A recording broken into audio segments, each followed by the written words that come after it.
السلام علیکم ڈاکٹر نوید اختر، امید ہے آپ لوگ خیریت سے ہوں گے۔ پاکستان کی مسلح افواج، Pakistan navy, air force, army, ان کے بھی لوگ جو تھے وہ بار بار کمنٹس بھی کر رہے تھے کہ ہماری جو اس وقت دفعہ کتنی دفعہ بڑھے گی، کون کون سے الاؤنسز بڑھیں گے۔ تو اس پر میں نے ایک چھوٹی سی ویڈیو پہلے بھی بنائی تھی اور ابھی بھی اسی پر بات کرتے ہیں کیونکہ آپ بار بار مجبور کرتے ہیں کہ اس پر بات کرو۔ میں نے آپ سے کہا تھا کہ اس پر جب تک نوٹیفکیشن نہیں آتا حتمی چیز نہیں ہوتی۔ اب بھی میں وہی کہہ رہا ہوں اور وہی کہہ کے میں اپنی ویڈیو دوبارہ شروع کرتا ہوں کہ یہ تمام چیزیں سجیشنز ہیں، یہ لازمی نہیں کہ اس پر عمل ہو یا نہ ہو، لیکن یہ چل رہا ہوتا ہے اور جب نوٹیفکیشن آ جائے گا تو پھر چیزیں فائنل ہوگی۔ بہرحال ہم ڈسکس کر لیتے ہیں کہ کیا کیا چیز جو ہے وہ گردش میں ہے، اس پر بات کر لیتے ہیں۔ پہلے بات کرتے ہیں پے پر۔ پے جو ہے وہ 7% آپ کی بڑھے گی، رننگ بیسک پر بڑھے گی، جس میں سویلین بھی شامل ہیں اور آرم فورسز کے جو یونیفارم پرسن تینوں افواج کے ہیں وہ شامل ہیں، ان کی 7% بیسک بڑھے گی۔ اس کے علاوہ 2022 کا 2025 کا جو آپ کا ایڈہاک الاؤنس ہے وہ اس میں ضم ہو جائے گا آپ کی بیسک میں۔ ابھی بات کرتے ہیں الاؤنسز کی کہ الاؤنسز کون کون سے گردش میں ہے کہ بڑھیں گے یا بڑھ سکتے ہیں، تو ان کو آپ دیکھ لیں اور دعا کریں کہ ایسا ہی ہو جائے، اور ہماری بھی یہی دعا ہے۔ سب سے پہلے بات کرتے ہیں ڈسٹربنس پے پر۔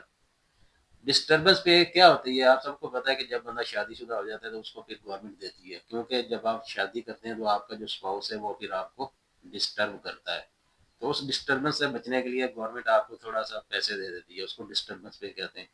تو اس میں 200% تک اضافے کی ایک بات چل رہی ہے۔ پھر CILQ compensation in lieu of quarter, افواج میں جو لوگ رہتے ہیں ان کو جو شادی شدہ جن کی شادی ہے ان کو پھر گورنمنٹ کوارٹر مہیا کرتی ہے، اور اگر کوارٹر مہیا نہیں کرتی تو پھر گورنمنٹ جن دنوں میں ان کے پاس کوارٹر نہیں ہوتا گورنمنٹ ان کے لیے میں ان کو تھوڑی سی اماؤنٹ دیتی ہے۔ تو وہ الاؤنس جو تھا اس کو بھی 100% جو آپ کا ایگزسٹنگ الاؤنس ہے اس وقت جتنا ہے اس کو 100% بڑھانے کی تجویز ہے۔ اور یہ جو الاؤنس ہے یہ رینک وائز ہوتا ہے، آپ کو پتا ہے، تو جس کا جتنا الاؤنس ہے وہ سمجھ لے کہ اس کو ڈبل کرنے کی ایک تجویز۔ پھر بیٹ مین الاؤنس، بیٹ مین الاؤنس یہ صرف JCOs کا، خطیب کا۔ تو یہ بیٹ مین الاؤنس جو ہے یہ JCOs کا اور خطیب ان کے لیے یہ پہلے 1800 تھا، اس کو بڑھا کر 4000 کرنے کی تجویز۔ پھر ڈینجر منی، ڈینجر منی سے آپ کو پتا ہے کہ کچھ لوگ ایسے خطرناک جگہ پر کام کرتے ہیں، ہیزرڈیس جگہ جہاں پر ان کی جان کو اور بہت زیادہ خطرہ ہوتا ہے، وہاں پر پھر گورنمنٹ ایک الاؤنس دیتی ہے۔ یہ سب کو نہیں ملتا، صرف اس انوائرمنٹ میں کام کرنے والوں لوگوں کو ملتا ہے۔ تو اس میں بھی آفیسر، JCOs اور جو نیچے والے رینک ہیں ان کے لیے 3 کیٹیگری ہیں۔ جو آفیسرز ہیں ان کا جو الاؤنس تھا پہلے وہ 360 تھا، اس کو بڑھا کر 6000 کرنے کی تجویز ہے۔ JCOs کا تھا 215 روپے، اس کو بڑھا کر 3750 کرنے کی تجویز ہے۔ اور سولجر کا تھا 415، اس کو بڑھا کر 3000 کرنے کی تجویز۔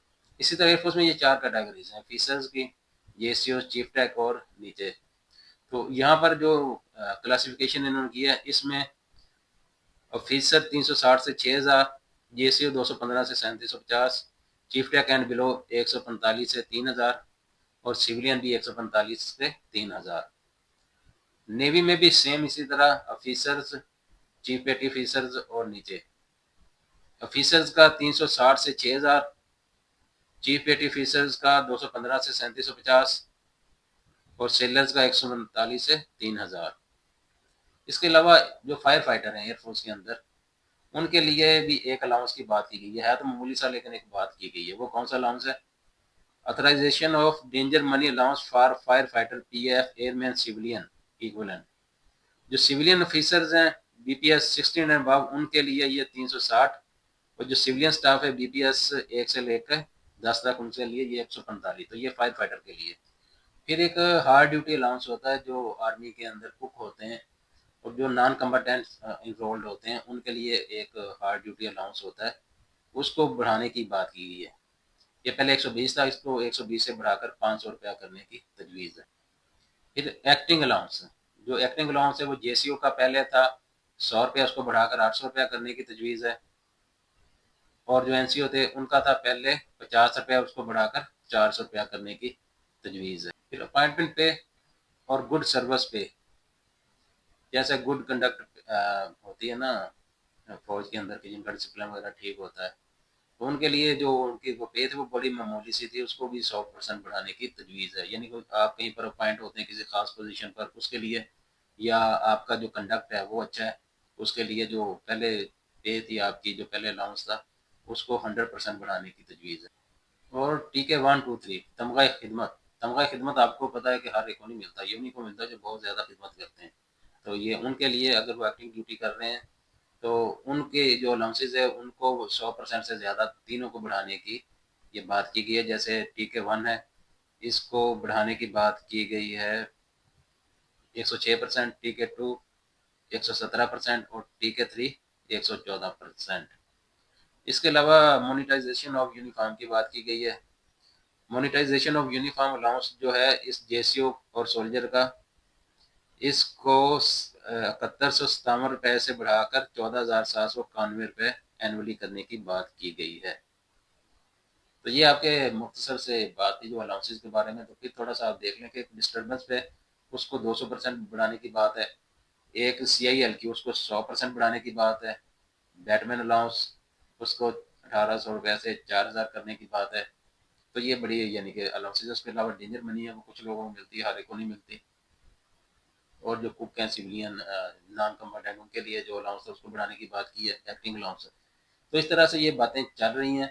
ان پر جولائی کے درمیان میں یا جولائی کے اینڈ میں نوٹیفکیشن شاید کوئی آ جائے، اگر آ گیا تو پھر ہو جائے گا، اگر نہ آیا تو پھر نہیں ہوگا۔ آپ نے اس ویڈیو کو لے کے یہ نہیں کہنا کہ میں نے یہ باتیں کر دی ہیں تو لازمی 100% ہوگا، لیکن آپ بار بار بات کر رہے تو پھر میں نے کہا کہ وہ بات جو گردش میں وہ کر دیتے ہیں تو وہ میں نے کر دی ہے کہ یہ ان الاؤنسز کا آپ کے چانس ہے بڑھنے کا۔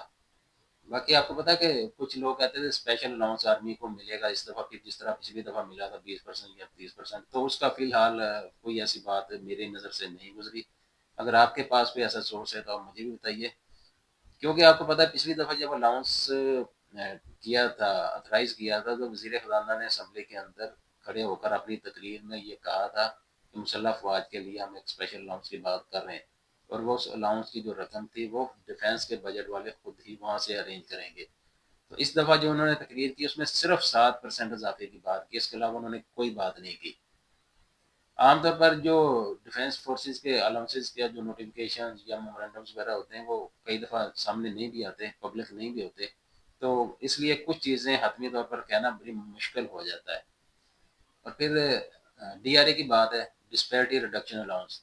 ڈسپیرٹی ریڈکشن الاؤنس ان لوگوں کو ملتا ہے جو آلریڈی لے رہے ہیں۔ ایئر فورس کے جو نوجوان ہیں، جو یونیفارم پرسن، ان کو یہ نہیں ملتا کیونکہ ان کی 100% پہلے تنخواہ بڑھ چکی ہے۔ اس کے علاوہ جو باقی سویلین ہیں ان کو ملے گا، لیکن جو ایئر فورس کے سویلین ہیں ان کو زیادہ تر کو یہ نہیں ملتا کیونکہ وہ آلریڈی الاؤنس ایک لے رہے ہیں۔ تو ان سب چیزوں کی حتمی آپ تھوڑا سا صبر کر لیں، کیونکہ میں بات کروں گا یا کوئی بھی بات کرے گا تو وہ بات ہوا میں ہوگی، وہ حتمی بات نہیں ہوگی۔ حتمی بات اسی وقت ہوتی ہے کہ جب آپ کے سامنے کوئی چیز آفیشلی آ جاتی ہے۔ تو ان چیزوں کا آپ بھی خیال کیا کریں، آپ بھی ماشاءاللہ سمجھدار ہیں کہ یہ باتیں جب تک حتمی نہیں ہوتی، سائن نہیں ہو جاتے، نوٹیفیکیشن جاری نہیں ہوتا، تو آخری لمحہ تک کچھ بھی ہو سکتا ہے۔ ان چیزوں کے لیے آپ ذہنی طور پر تیار رہیں۔ اس کے علاوہ اگر آپ کے ذہن میں کوئی ایسا سوال ہے جس کا میں جواب دے سکتا ہوں تو اس کو آپ کمنٹس میں لکھیں، اور اپنی صحت کا خیال رکھیں، اس چینل کو سبسکرائب کریں اور بیل آئیکن دبائیں۔ شکریہ۔